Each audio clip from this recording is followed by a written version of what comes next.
Charles Lego here, Executive Director of the California Capital Documentary Film Festival, which will take place in Rancho Cordova, Sacramento, over 3 days, June 10th, 11th and 12th, at 3 locations and screening over 50 films.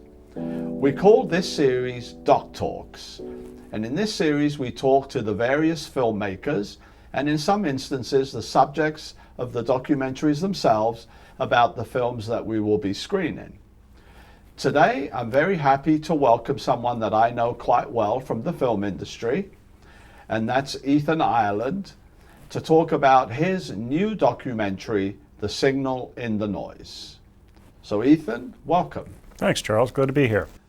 So before we get into your documentary, why don't you tell the viewers a little bit about yourself?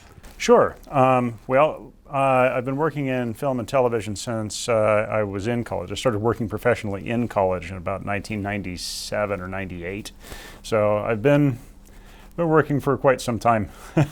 I've worked on all kinds of projects. I've worked on feature films, television, both narrative and reality, although reality TV is kind of a misnomer, but I think we all know that by this point. I've worked on commercials. I spent a few years working on a really popular web series called Smosh, where I was their first AD. So I've kind of done a little bit of everything here and there, and still managed to raise a family in the meantime. So what positions did you work in? In what positions in the narrative film world? I started in camera department because when I came out of film school, I had been working as a tech in the film department. So I came out as a first assistant camera, which usually you don't start there. But that's where I began. That's what I began doing when I started working professionally after college. Was care and feeding of cameras, pulling focus, and that sort of thing. And I did that more or less for about 10 years. And then in 2009, I switched to working as a first assistant director. And that's pretty much what I've done since, is first AD, production management. But I have also written and directed my own stuff in the interim. And you know, I think everybody has dreams of being a creative professional in the film industry, and I'm no different. So you've worked on many narrative films. How does making a documentary differ from a standard narrative film? Well, I could tell you about my experience, but I don't know if it's the right way to make a documentary film. What you might say the best practices are.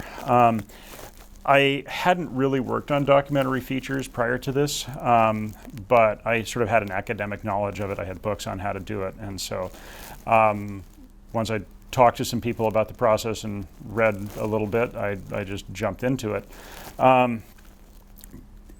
It's different because you don't have a script, obviously. You have a list of ideas, that you want to hit.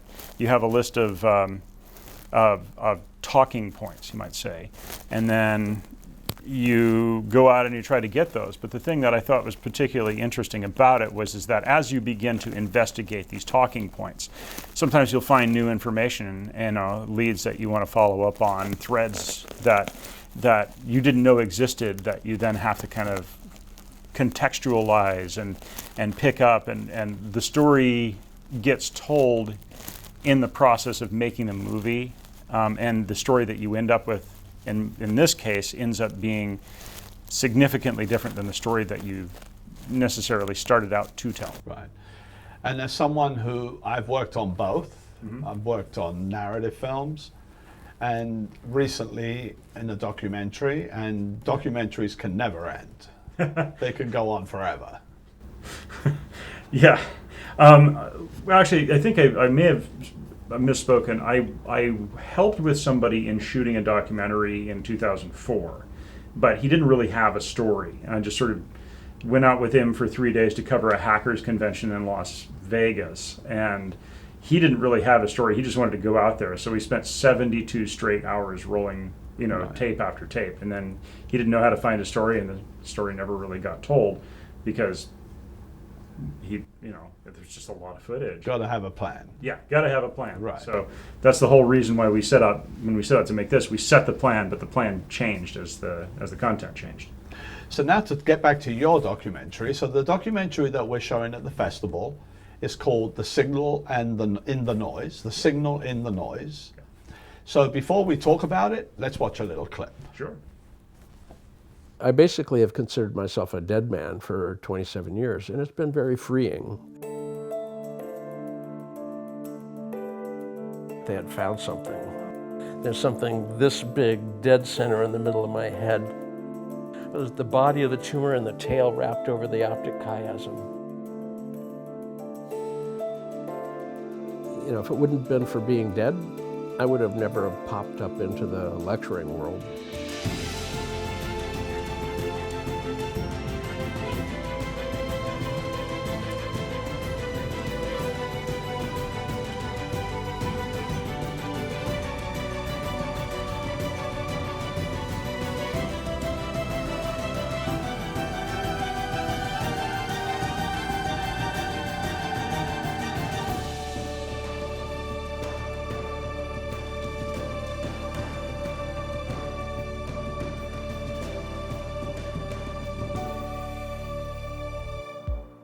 Jay Gunkelman. Jay, I would say Jay, you want to go? Jay wanted to go. Jay has taught me. And I always looked up to Jay. He was the guy.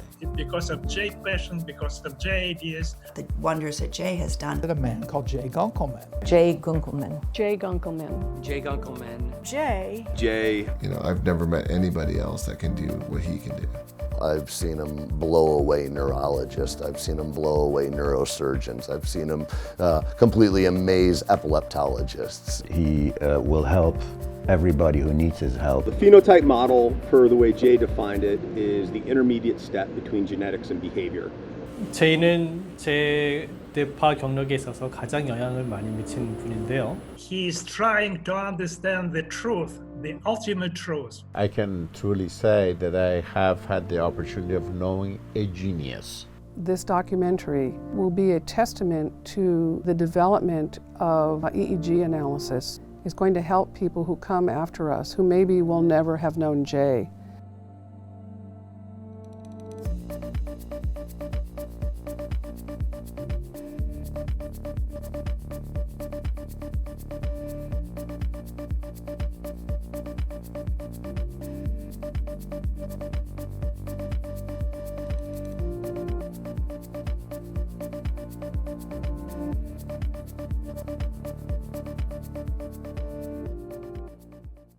So, very interesting. Thanks. So has this documentary been screened anywhere? And if so, what kind of reactions? Did you win any awards? That kind of thing. Yes, it's been screened. There's been a number of private screenings within the academic world. And then it's also been screened at 4 film festivals now. And we're in the running for about another dozen film festivals. Initially, the academic world was quite enthusiastic about it. It's been shown at some universities to their psychology departments. It got picked up by a very popular psychologist by the name of Bessel van der Kolk, who specializes in trauma research, and he screened it to his trauma research group. I got invited to come sit in for, question and answer afterward. It got picked up by a psychologist by the name of Bessel van der Kolk, who screened it to his trauma research group, and then I got invited to be part of a Q&A session afterward. It got screened at AAPB, the Association for Applied Psychophysiology and Biofeedback, which is the organization that grants licenses to people who do biofeedback. It's kind of like if it got picked up by the AMA, for example, but specifically for people who work with biofeedback. So what were the 3 festivals that screened it and you won awards? It got picked up by Film Festival International London, and then it got picked up by the Impact Doc Festivals and Docs Without Borders. FFI London, it got nominated for 5 awards. So it got nominated for Best Documentary Feature, Best Director of a Documentary, Best Editing of a Documentary, the Science Award, and the Jury Prize, which I was astonished that it got nominated for that many. And then it eventually won Best Documentary Feature and the Science Award. And these are British awards, so they're real awards. I suppose. Highly intelligent awards. There's that, and then it got at Impact Docs and Docs Without Borders. It won an award of merit and a recognition award. Well, we're very happy to have it.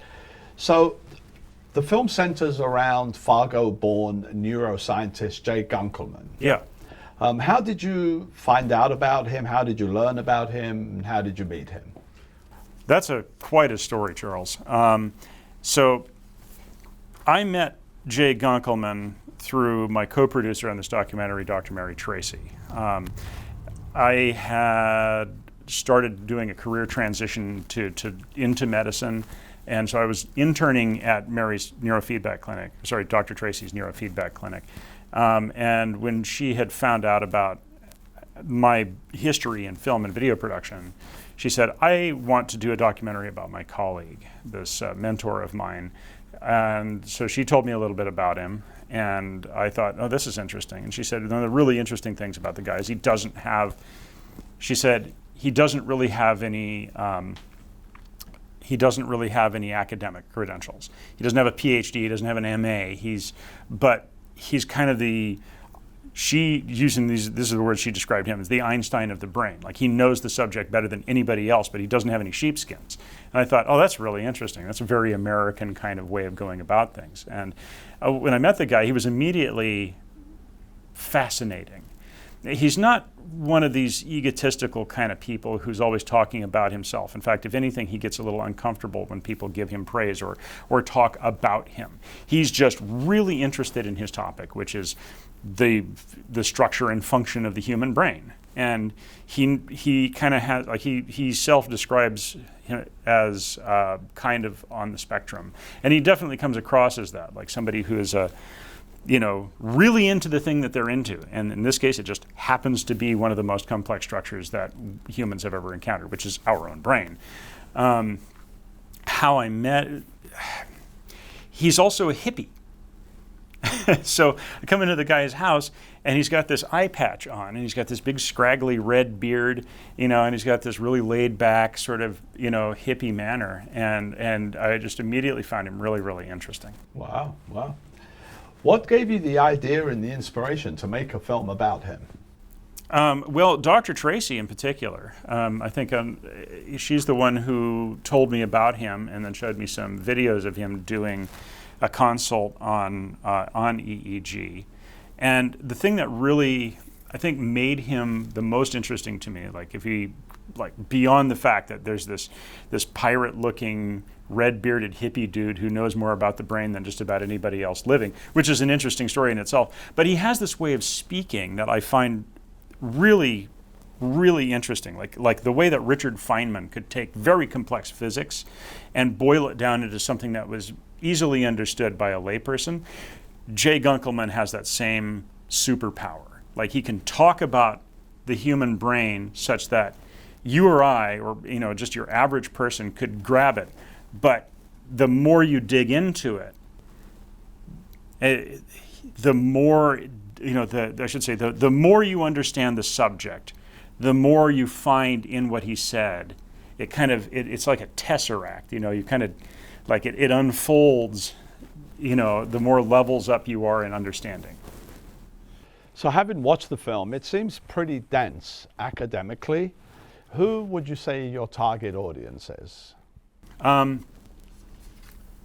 While I do really hope that general public can watch this film and enjoy it, I didn't really set out to aim it for the general public. I was really hoping to aim it at professionals in the field, medical professionals, psychologists, psychiatrists, who would have the wherewithal to be able to take some inspiration from this project. But like I said, it's not to say that general audiences wouldn't enjoy it, and they clearly have, because it keeps getting picked up by festivals, and regular people, have been finding something interesting, have been finding it interesting enough to watch. So it's a fairly complex film, safe to say. Yeah. So what challenges did you face in making the film? Really finding a coherent story to tell. and how to tell a story that was compelling to both average viewers and academic viewers. Because, you know, we had at the time that I really sat down to start editing the heck out of this when we were in lockdown during the COVID pandemic, you know, we had stories that were interesting to people who knew who Jay was, you know, or who were familiar enough with his work or familiar enough with the content of his work that they would just be grabbed. But I was like, we don't have a movie here. So finding, like really getting down and finding a good story to make a solid narrative feature out of was a big challenge. So I didn't expect that it was going to take 2 years to put together, but it did. Let's see. I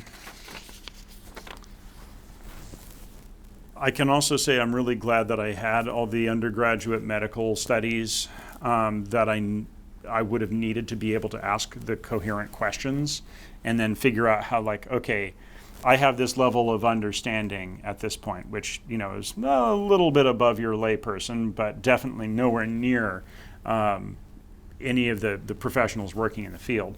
How can I act as an intermediary to translate what they're saying to something like an undergraduate would understand? And that was very challenging as well. So in addition to Jay Gunkelman, who were some of the other people that you interviewed and are in the film? Well, we had some very interesting people that I hadn't heard of, but in the process of doing it, I found out that, like, Yuri Kropotov, who is he was a state prize winner, which is to say the Soviet equivalent of the Nobel Prize. Got to interview him. He's a very interesting character, somebody who has dual degrees in both applied physics, but also in neuroscience. And where is he? He's in St. Petersburg. Oh, in Russia. Yeah, so yeah, he is in Russia, and he's in, you know, but he does travel around, and he's very well respected. I mean, maybe not today. Well, probably not travel around today, but he's still very well respected. We interviewed Dr. Rusty Turner, who is a well-respected pediatric epileptologist, which is to say he studies epilepsy in children. And I was really pleased to get an interview with him. We got some interviews with other people like Dr. Ali Hashemian, who runs a clinic in San Ramon, where they do really cutting edge work with neuromodulation using techniques like transcranial magnetic stimulation. You know, you can use a high-powered magnet to literally reshape people's brains. No, that's my old job. Oh yeah? Yeah. Wow. And then, lots of people who are in those fields, like mostly academics, but those were the big ones, you know, that I was really excited to get interviews with. So the film has been screened at various film festivals very successfully, and at academia. What have the responses from audiences been so far? I wish I could say I knew what the lay audiences have had, because in general, the academic audiences have been overwhelmed by it. They have really, really, been excited and okay, I'm sorry, I'm going to take that one again.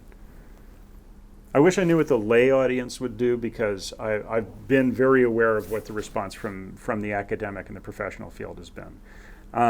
As I said, Bessel van der Kolk picked it up, and that was really exciting to me, because he's a guy who you're going to find his book, The Body Keeps the Score, on the shelf of every self-respecting psychologist and psychiatrist in the Western world. And for him to say, I love this film and I want to promote it to my research group, was mind-blowing to me. So the audiences my target audience that I aimed at is eating it up. What would you hope a lay audience would take away from this? I hope lay audiences find this inspirational in the way that they realize that there is hope out there, that if you have a mental illness, or you know somebody who has one, and chances are you do, that there's more than just go in to see a doctor and they throw medicine at you for years until they find something that kind of sort of works. That there are people who are out there trying to find solutions for your mental health problems with the idea of helping the organ that's malfunctioning work better. And that's really more than anything. I really hope a lay audience will watch this and see an opportunity to talk to their physicians and find options that work for them, because not everybody can be made better through medication. Not everybody is going to have the positive reaction.